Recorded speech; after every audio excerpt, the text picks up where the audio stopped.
Salve progressistas, eu sou o Clayson.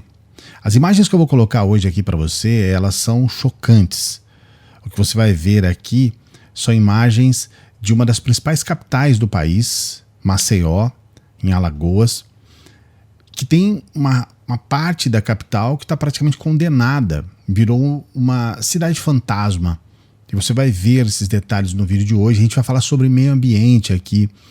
E a gente sabe que meio ambiente virou uma situação assim, sui generis no país, né? Porque nós temos o pior ministro do meio ambiente desde quando essa pasta foi criada. Nosso país tem uma tradição muito negativa nesse sentido, né? Nós chamamos o Brasil por intermédio de uma árvore que foi explorada à exaustão, né? Até praticamente não existir mais aqui. Então é um país que tem uma tradição negativa nesse sentido, né? De explorar suas riquezas sem nenhuma sustentabilidade. E a gente viu um aumento gigantesco de crimes ambientais, especialmente agora com a vinda, né, do Bolsonaro e do seu ministro Ricardo Salles, né? É uma coisa extremamente lamentável. E o que está acontecendo nessa cidade, Maceió, é algo assustador. Vou colocar aqui do meu lado as imagens para você dar uma olhada. Essas imagens é de um bairro de Maceió chamado Pinheiro. Segundo o Serviço Geológico do Brasil, ali existe a exploração de salgema. É uma petroquímica que faz a exploração ali. Essa petroquímica tem o nome de Braskem, é muito conhecida. Eles fizeram essa exploração e com o tempo foi registrado ali naquela região alguns tremores de terra e logo depois rachaduras nas casas, mas rachaduras assim de fora a fora, né? Todas as casas. Aliás, não são só casas ali tem prédios inteiros que ficaram praticamente condenados. As pessoas tiveram que sair dali porque a qualquer momento tudo aquilo pode vir abaixo, tudo pode ruir. Num termo assim bem popular, as pessoas dizem que o solo é oco. Não tem nada embaixo do solo porque tudo foi explorado por essa petroquímica e a situação ficou, como você está vendo aí, uma situação horrível, né? É uma imagem horrível de ver. Um bairro inteiro com muitas casas que foram praticamente tendo que ser abandonadas ali. A gente está falando de mais de 4.500 imóveis. São 4 bairros, na verdade, ao todo. O principal afetado é esse bairro Pinheiro, mas tem outros bairros ali também no entorno, todos eles afetados. A Braskem, ela fez um acordo bilionário de indenização, mas ela não pagou o suficiente para que as pessoas pudessem refazer os seus imóveis em outro local. Há ainda muita discussão a respeito disso. Ela também não reconhece a responsabilidade dos danos, então ficou um imbróglio jurídico muito complicado. E eu vou colocar aqui para você uma imagem filmada por um influencer, o Álvaro, que mostra, ele foi até o local, é um local onde ele nasceu, onde os familiares dele moravam lá, e ele mostra uma situação assim desesperadora no local. Vou trazer essa imagem para você, só que antes, como sempre, tenho que pedir para você dar o like aqui no vídeo. Não se esqueça, pode fazer isso agora aí, por favor, já dê o seu like aí. Se inscreva no canal se você não é inscrito, ative o sininho. Esteja junto com a gente nesse trabalho que a gente está desenvolvendo aqui. Nós estamos com essa meta dos 200 mil, estamos seguindo e conseguindo chegar no nosso objetivo. Esse é um vídeo também para você compartilhar, porque é importante que o Brasil entenda o que está acontecendo. Vamos trazer essas imagens aqui do Álvaro para a gente entender um pouco mais. Vamos ver junto essas imagens aí. Gente, tá vendo? As casas estão começando já a ser evacuadas. Gente, achando que as casas foram tantos dias vividas, tantos sonhos destruídos, ó. Estão vendo? Esse prédio aqui é o prédio que minha mãe morava e ela teve que sair também. Ela foi uma das últimas a sair porque ela não tinha pra onde ir. Olha isso. Tudo evacuado, gente. Olha esse prédio também aqui, ó. Tá virando o bairro fantasma real. Já é um bairro. Ó, aqui é a casa da minha tia. Aqui tá. Ai, eu tô com medo, filho.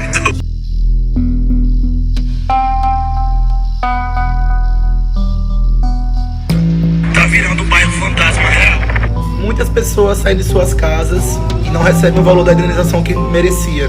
E muitas pessoas continuam nessas casas, nesses bairros, porque não tem pra onde ir. E talvez você esteja perguntando, Clayson, mas por que você está falando sobre Maceió, sobre Alagoas, que é um lugar que eu ainda não conheço. Os meus familiares já foram passar férias lá, minhas irmãs adoram Maceió. Eu ainda não tive o prazer de conhecer, é uma vontade enorme, mas eu não tenho férias, né? Já faz muitos anos que eu não tenho férias mesmo. Eu quero, Maceió vai ser um dos primeiros lugares que eu vou depois da pandemia, com certeza eu vou tirar dias para descansar depois dessa pandemia, depois desse inferno todo. Mas por que nós estamos falando sobre isso? Porque em casos como esse, onde envolve uma grande empresa e vidas humanas, a perda é sempre das vidas humanas e a defesa é sempre do grande capital. Quando se fala em meio ambiente aqui no Brasil, essa é a história. Ganha aqueles 2, 3 que têm bilhões, perdem milhares que não têm quase nada. Nesse caso específico, está havendo uma força-tarefa que inclui o Ministério Público Federal, o Ministério Público Estadual, né, de Alagoas, as Defensorias Públicas da União, do Estado de Alagoas também, as Defensorias Públicas do Estado. Eles estão fazendo essa força-tarefa para tentar atender as demandas por parte dos moradores, né, aquelas pessoas que estão sofrendo diretamente o problema de terem que abandonar suas casas em função dessa exploração. Mas a gente sabe o que acontece, a gente sabe o resultado final de uma situação como essa. Quando aconteceu, por exemplo, o caso de Brumadinho, que foi aquele desastre ambiental descomunal, a gente já sabia o que poderia acontecer e que, infelizmente, acaba acontecendo 2 anos depois, e a gente não tem uma resolução definitiva para grande parte dos afetados. A gente tem, inclusive, 11 pessoas que continuam desaparecidas. Inclusive ontem, no programa Ambiente ao Meio, é um programa da Rádio USP, e esse programa foi, inclusive, eu vou deixar aqui para você a reportagem completa, com a íntegra deste programa, que foi divulgado no Jornal da USP. Teve uma entrevista ali com o engenheiro civil Carlos Barreira Martinez. Ele é professor do Instituto de Engenharia Mecânica da Universidade Federal de Itajubá, e ele fala sobre o rompimento de barragens, inclusive falando sobre Brumadinho e Mariana. E a afirmação dele é inequívoca. Ele diz bem claro, inclusive é o título da reportagem do Jornal da USP: maior perda em Mariana e Brumadinho foi de vidas humanas. Com relação à biota, que foi afetada durante todo o percurso, onde passou a lama, você só vai poder ter um resultado final sobre o impacto daqui a 50 anos. Muitos de nós não estaremos mais vivos e ainda estarão estudando a respeito do impacto desses dejetos no ambiente, que destruiu praticamente tudo pela frente. A Vale, apenas nesses 3 primeiros meses de 2021, nesse primeiro trimestre do ano, ela teve um lucro líquido de 30 bilhões e 100 milhões de reais. Isso é o equivalente a 10 Brumadinho, apenas em um trimestre, apenas no começo desse ano. É um lucro 2.220% maior que o lucro do primeiro trimestre de 2020. Para piorar, ela ainda se encontra com problemas em relação à ameaça de rompimento em uma outra barragem, a barragem Norte Laranjeiras, em São Gonçalo do Rio Abaixo, também em Minas Gerais. Eu nasci em uma cidade que tinha uma empresa multinacional que fazia a prospecção de bauxita para a fabricação de alumínio, a Alcoa. E aí eu lembro, menino, de ver, eu sempre gostei muito de caminhar pelas montanhas, ali é Minas Gerais, né, Poços de Caldas, caminhava lá pelas montanhas e eu vi, né, ninguém falou isso para mim, eu vi uma montanha inteira desaparecer ao longo dos anos, onde tinha uma montanha que eu caminhava por ela, com árvores, com natureza, com tudo, né, macaquinho, coati e tal, e a montanha inteira simplesmente desapareceu, ficou tudo plano, e plantaram um eucalipto. Na verdade não ficou plano, ficou um buraco. Eu vi isso, ninguém falou isso para mim, e hoje a Alcoa não está mais lá. O último movimento dela foi mandar 300 pessoas embora de uma vez só, e hoje estão lá numa atividade que não é nem sombra do que já foi. E acabou o minério, acabou o motivo da existência da empresa, a empresa vai prospectar minério em outro local, vai mudar as suas formas de negociação, mas ali aquela cidade já não tem mais interesse, né? E a gente percebe que isso é uma constante. A gente vê, por exemplo, falar sobre pré-sal, sobre royalties de pré-sal, mas Minas Gerais não tem isso com relação aos minérios que são explorados lá. Não tem royalty.